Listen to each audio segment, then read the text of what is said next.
Y la verdad que lo único que me queda por agregar es que estoy muy contento de estar definitivamente en La Nación. La Nación para mí es el lugar, es mi casa, profesionalmente es mi casa.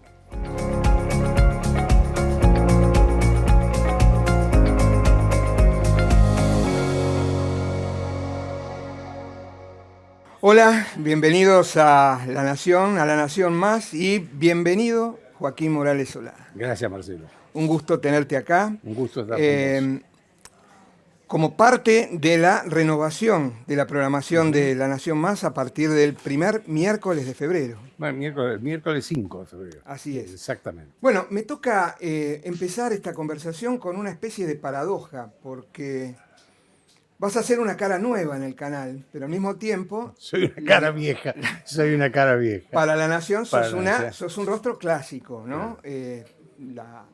Los lectores del diario, en la edición papel y en la edición digital, han seguido... Este año va a ser 32 años que estoy escribiendo La Nación. Sí. Y al mismo tiempo tenemos que decir, como novedad, además de estos 32 años consecutivos de el disfrute, el gusto de leer las columnas, tanto los domingos como los miércoles, de Joaquín Morales Solá, de que Joaquín, nuestro interlocutor, ha sido reconocido como uno de los periodistas más respetados de la Argentina en la reciente encuesta que hizo Poliarquía, junto con otros colegas de La Nación.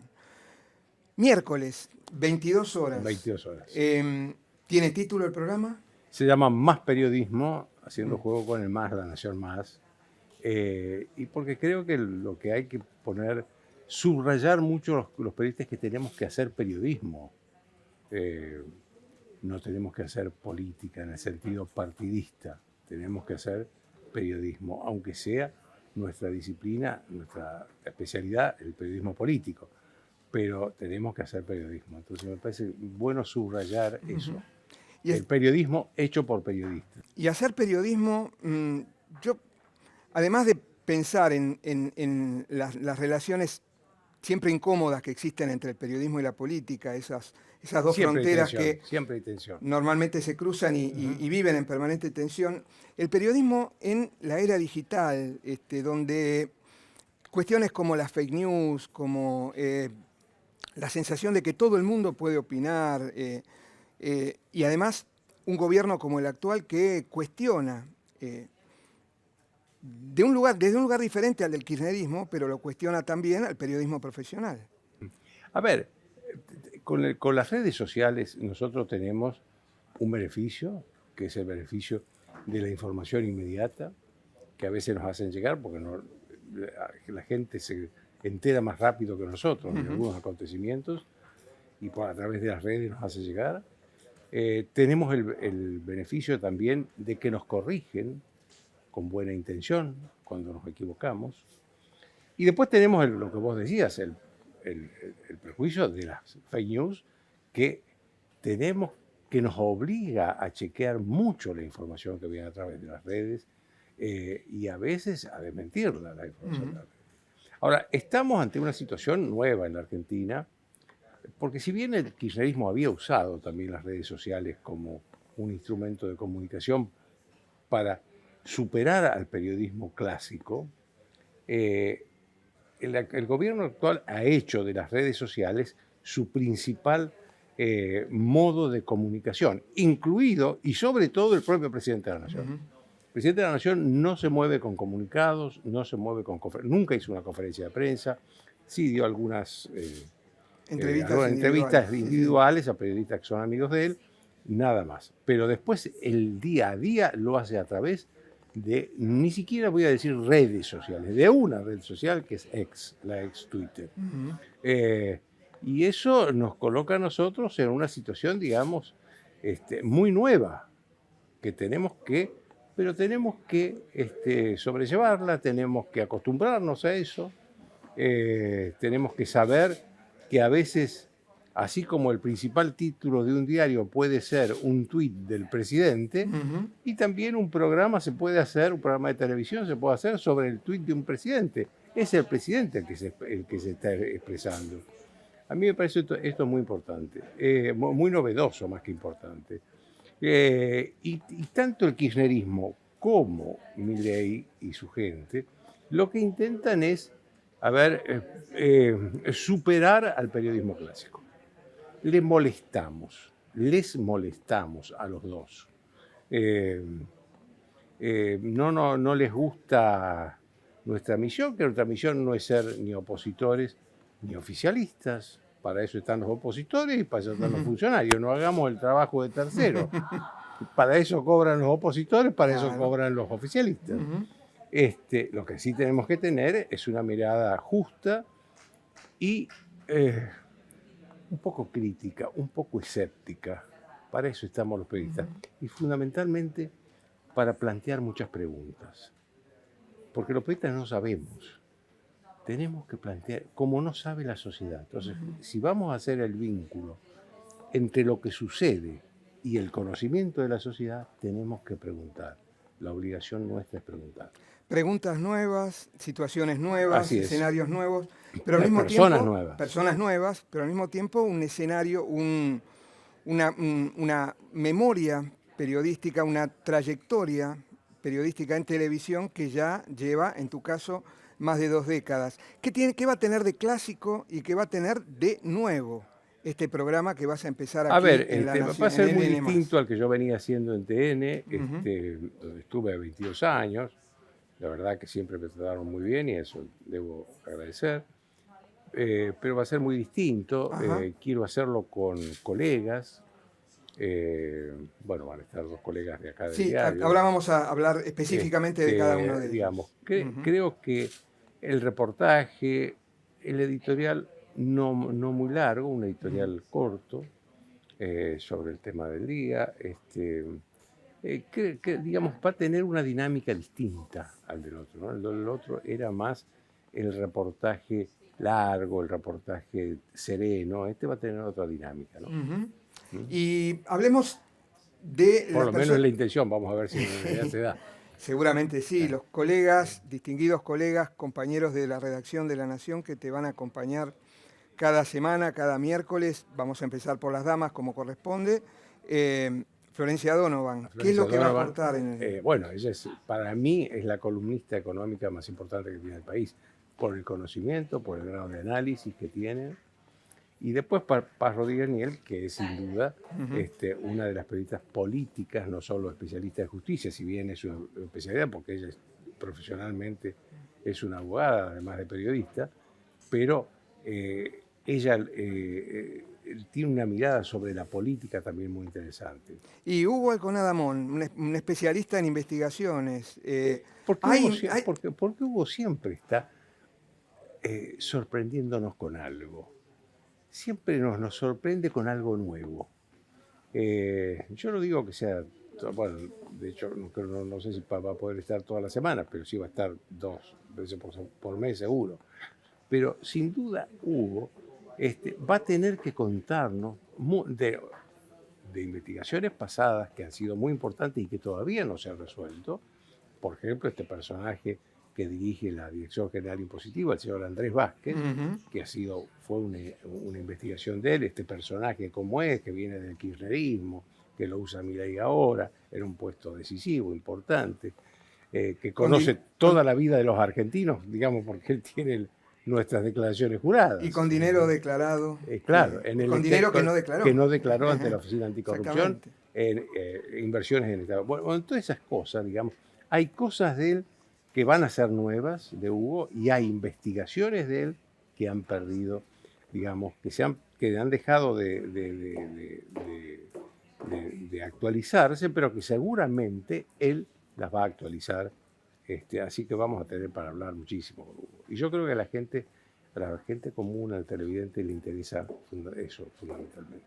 ¿Cómo se construye un editorial en televisión a diferencia del editorial que vos escribís para la edición gráfica o print del diario? Son 2 estilos, digamos. Si bien la matriz del periodismo es la misma, la información que sea real, la que sea verídica, que sea chequeada, el análisis personal, que cada uno tiene su punto de vista y lo tiene en un lugar y en otro, pero el estilo es muy distinto. El estilo del periodismo gráfico, digamos, es un estilo más profundo, más extenso.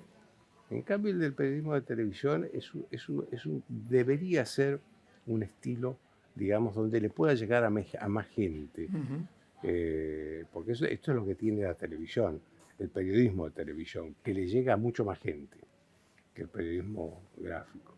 Entonces, este es, digamos, el desafío que tenemos los periodistas, sobre todo los que trabajamos en los dos lados del mostrador, el periodismo gráfico y el periodismo de televisión, ¿no? Es decir, hacer el periodismo gráfico como tiene que ser el periodismo gráfico, como lo ha sido históricamente y lo sigue siendo, y hacer, por un lado, el periodismo de televisión en los marcos de los códigos que tiene la televisión, que no son los del periodismo gráfico, aunque vuelvo a repetir, la matriz es la misma.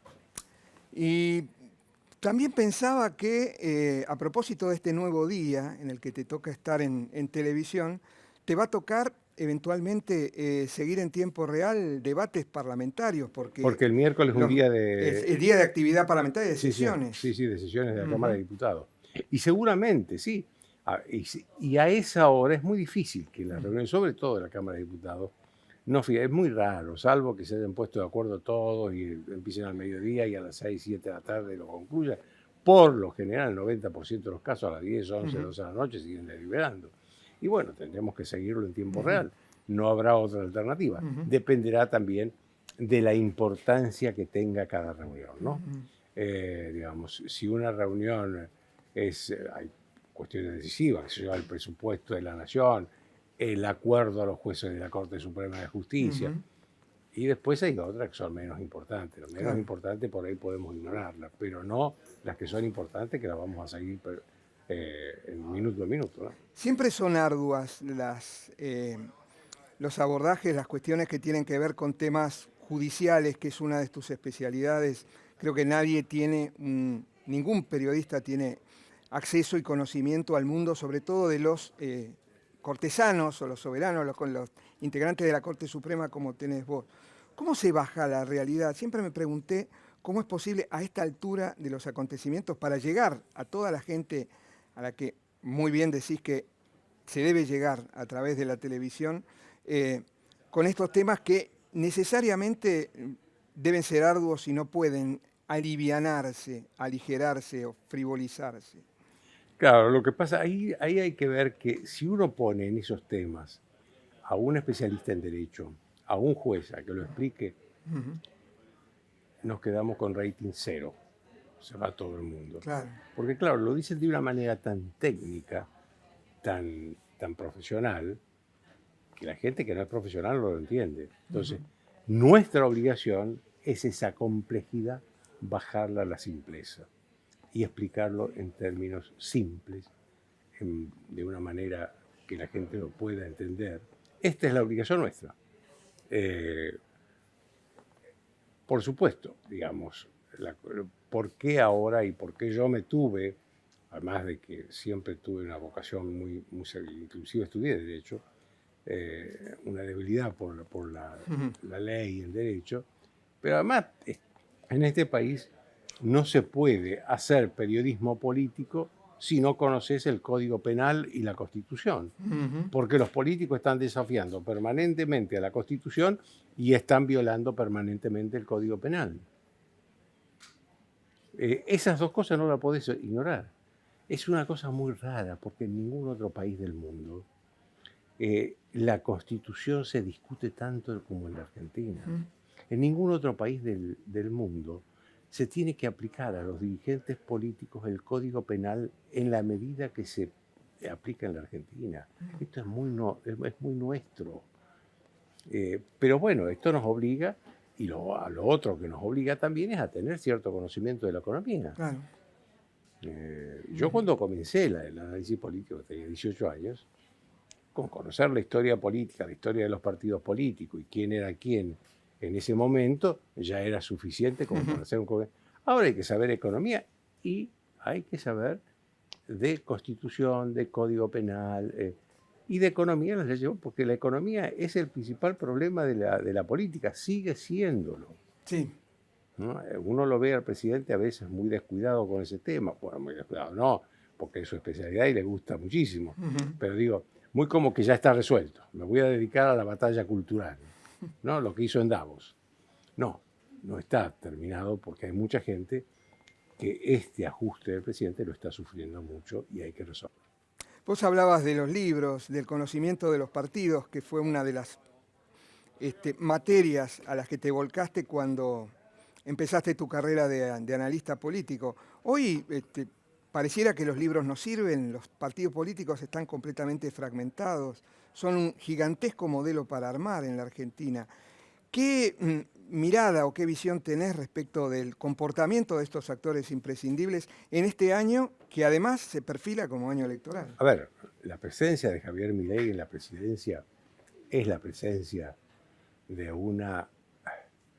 es la prueba del derrumbe del sistema de partidos tal como lo habíamos conocido. Al que contribuyó, sin duda, mucho Cristina Kirchner. El peronismo, mal que mal, hasta Cafiero, Menem, existían como partido, nos guste o no. Yo fui muy crítico de Menem, pero el Partido Justicialista existía como Partido Justicialista, existían los gobernadores como referente. El radicalismo, los dos finales que tuvo, tanto con Alfonsín como con De la Rúa, lo achicaron mucho como partido político, pero el radicalismo ha sido siempre un actor importante en alianzas, porque es el partido más antiguo del país, pero también el que tiene la mejor estructura en el país. Ahora, todo eso no está más. Uno ve el radicalismo, por ejemplo, que el presidente del partido, que es senador, vota contra su propio bloque en el Senado. Eso en el radicalismo no pasaba nunca antes, nunca jamás. Que el bloque de diputados no sabe si está más cerca, algunos están más cerca de Milei, otros están más lejos. Eso no pasaba nunca. Si pasaba, se discutía puertas adentro, se tomaba una decisión y puertas afuera. El radicalismo era uno solo. Bueno, esto está pasando. En los dos, estoy hablando de los dos partidos históricos. PRO tiene también, que fue la renovación, digamos, la aparición de una tercera alternativa que hizo un presidente a su líder, a su fundador, a Mauricio Macri, pero está pasando también una crisis. Tiene por un lado Patricia Bullrich, por otro lado intendentes como Valenzuela desde febrero que se van al mileísmo. Está pasando por una crisis que no sabe si quiere ser aliado de Milei, no quiere ser aliado de Milei. ¿Qué es lo que está pasando? Entonces hay un derrumbe del sistema de partidos que la sociedad lo advirtió el año pasado. La sociedad lo que votó cuando votó a Milei votó algo distinto de lo que había pasado en este país. Esto fue, para mí, ese voto. Más allá de Milei, que me perdone el presidente, que no lo estoy despreciando, pero sí creo que el presidente fue el emergente de ese derrumbe de todo lo que había pasado. ¿Quién te gustaría que te acompañe como entrevistado en estas primeras emisiones del nuevo programa? ¿Tenés ya pensado?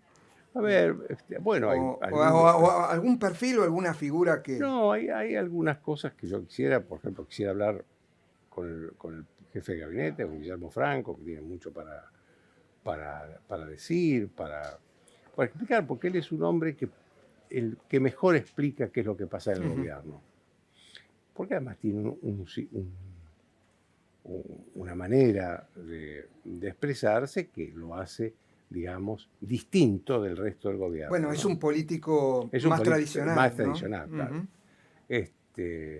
Bueno, me gustaría un personaje como Macri para que explique precisamente al personaje del radicalismo, que explique a ver cómo está, personaje del peronismo. ¿No? Yo no puedo entender que el peronismo haya depositado la jefatura del partido en Cristina Kirchner. Digo, como gesto, primero sí es probable, pero lo que no entiendo es que no haya una fuerza que promueva la renovación del peronismo. El peronismo nunca se ató a líderes perdedores y Cristina perdió muchas elecciones. El peronismo, cuando alguien perdía en el acto, estaba en la alternativa. Fue con Cafiero, fue con Menem, fue con Kirchner. Bueno, los ganadores, estoy pensando en el peronismo de Córdoba, por ejemplo, no quisieron Claro, participar o meterse. claro, pero no hay, no hay en ninguna provincia, no solo, no hay en ninguna provincia como hubo en los años 80, cuando la vieja dirigencia peronista perdió con Alfonsín, hubo en el acto un movimiento de renovación que lo lideró Cafiero. Cuando Menem decae, hubo un movimiento de renovación que lo encabeza Kirchner, pero ahora no se ve eso.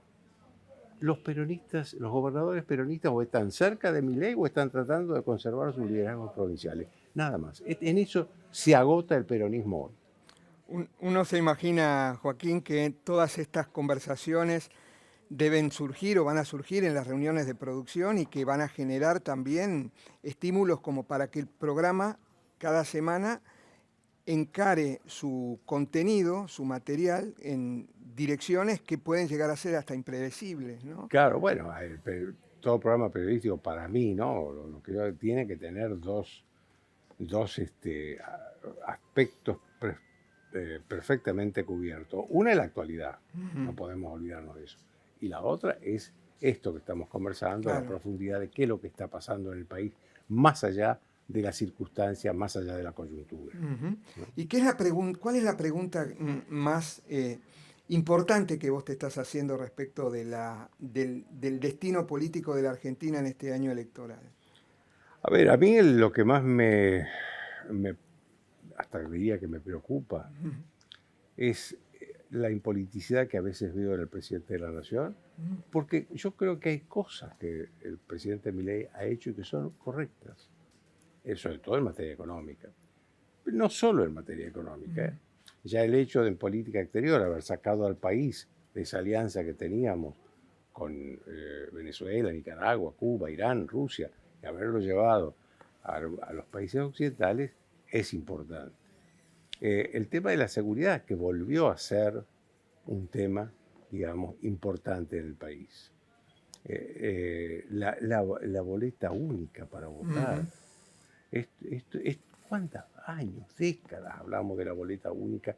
Y el peronismo, y sobre todo los intendentes de la provincia de Buenos Aires, se negaban a la boleta única. ¿Por qué? Porque sostenían que con la boleta clásica, vieja, ellos tenían poder porque hacían creer que ellos hacían ganar o perder, y no es así. No nos olvidemos que la provincia de Buenos Aires ganó Graciela Fernández Mejide en el año 97 contra Duhalde y contra la esposa de Duhalde. Hilda González, Chiche. Claro, que era su competidora. Digamos, y como eso, hubo después otros ejemplos. Bueno, cuando le gana Esteban Bullrich a Cristina Kirchner en el año 2017. Sí, sí, sí. O el triunfo de Francisco de Narváez. O el triunfo de Francisco de Narváez. Contra la nomenclatura absoluta del peronismo estaba Kirchner, Scioli, sí, Massa. Una cantidad de candidatos testimoniales claro, que hablaba claro. de esa época que habían dejado los cargos. Entonces, digamos, pero los intendentes querían retener esa boleta histórica, porque eso decía ellos entregaban y llevaban a la gente a votar. Bueno, que ahora tengamos la boleta única es un progreso enorme, que no le hemos dado en la discusión de las cuestiones coyunturales la importancia que va a tener en la Argentina. A nivel nacional, todavía. A nivel nacional, no, provinciales por supuesto. y municipales. Sí. Bueno, eso tiene que adherir cada provincia, ¿no?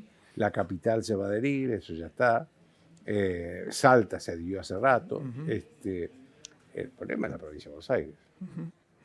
Vuelvo al principio y a tu llegada a LN+.